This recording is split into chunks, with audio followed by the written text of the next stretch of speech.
Bible says that, it says, my son, if you come to do the work of the Lord, prepare your soul.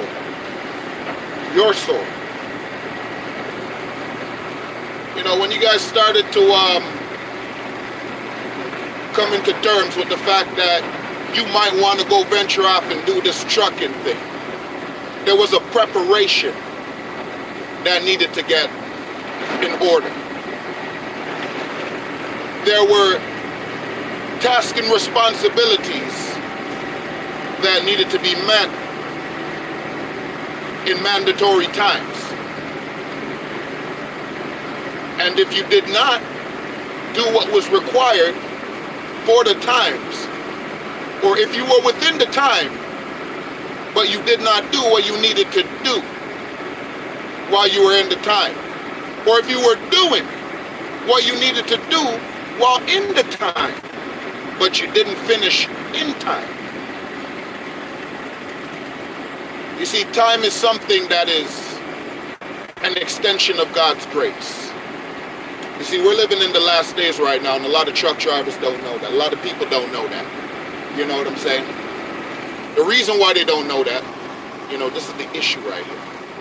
The reason why they don't know that is because a lot of people, they don't read the Bible. You know, a lot of people are caught up in this foolish talk about, I don't believe in the Bible because, you know, a man wrote that book.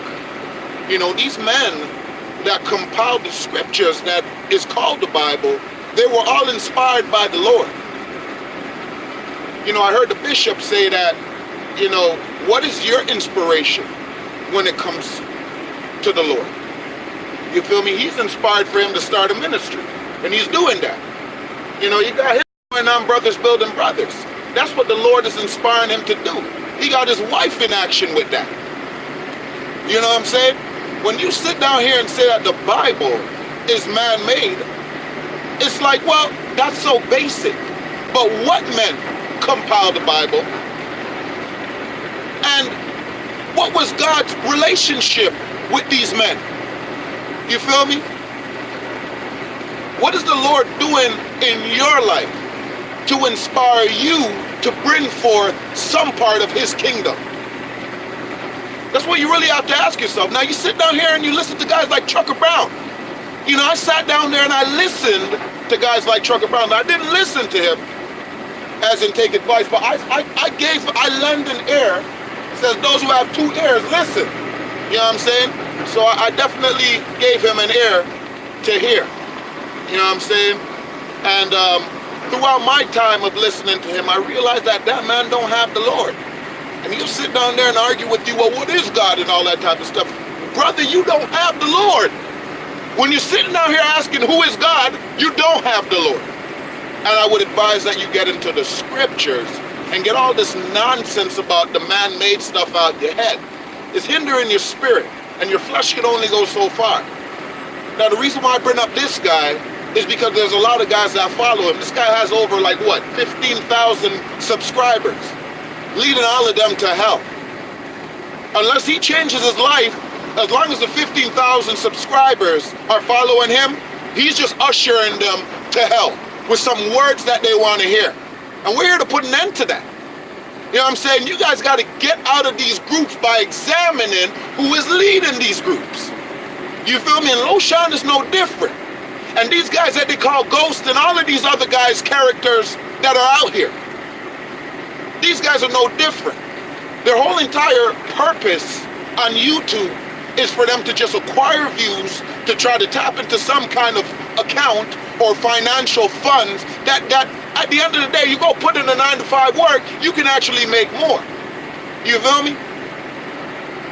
But now the thing about it is that if they raise up the numbers of the subscribers and however the process is for them to get this type of money for, they can actually make money without actually going to work. But the thing about it is that, okay, well, how do they acquire these subscribers right now? And 9 out of 10 times, these guys are acquiring their subscribers by looking for the ignorance within the subscriber. You know what I'm saying? They will tell you what you want to hear, to get you, and then after they bring forth the devil's agenda once they got you. You know what I'm saying? These guys eat shrimp, pork, crab, and lobster and say that no one can judge them. The Lord is going to judge them. That's who's going to judge them. And the ones who are the saints, they already see the judgment. You got to examine the people that you're following and trucking right now. Enough of these guys have the devil and no Christ within their vessel that you call a body. And you got these guys leading you guys when you guys are driving down the road, giving you advice on how to take a test, giving you advice on where to go as a job. These guys are of the devil. And anywhere they're leading you is to the devil. Unless these guys repent and give their life back to Christ that gave them life, these guys are going to hell with their father, the devil. You feel me? Now, some people might not like this, and they might probably go call these guys and say, oh, this guy made a video about you, but I'm calling it as it is. And they can respond anytime that they want. We got scriptures waiting for them. The Need of God ministry, we tear down trucking channels of the devil. And we tear down their leaders and we charge their leaders for the souls that they're misleading in the name of the devil. And we're here to free and liberate them in the name of Christ. You feel me? So continuously doing what we got to do. Guys, you subscribe. The Need of God Ministries is in effect. Praise be to the Most High. And we're going to break down and shake down every demon that's in here and make sure that the Lord's word and the Lord's will is done. Praise be to the Most High. And stay strong, God's people.